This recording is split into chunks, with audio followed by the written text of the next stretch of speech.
All right, gang. Chinese Weber 3236.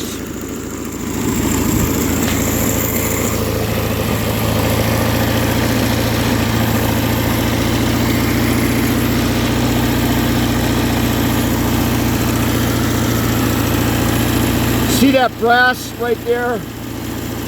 That brass Phillips head?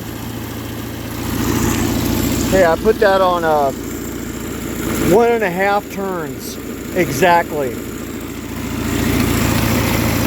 See that choke guy right there?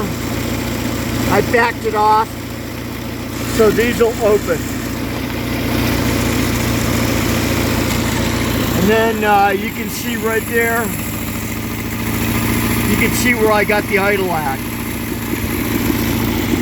So yesterday's problems might be resolved, maybe. We do have some fuel in here.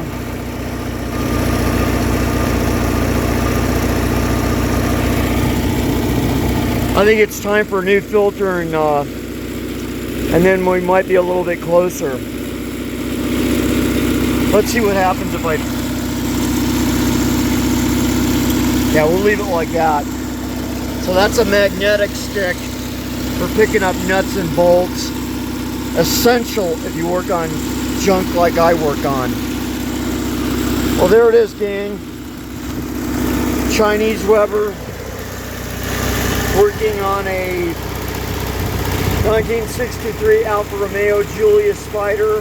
That was my dad's car. So I'm pretty impressed. It's idling really nice.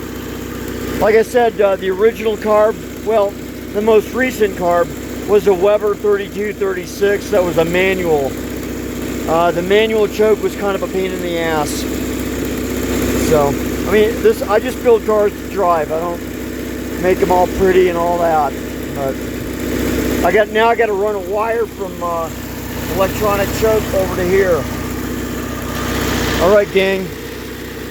So if you're thinking about putting one of these Weber 32, not Weber, it's like a Nintendo or Nantucket or whatever they call them, CARB on your vehicle, I'd highly recommend them. They're really well made. They're really well made carburetors, and you can't afford a $600 Weber. So, all right, gang, we'll catch you on next YouTube.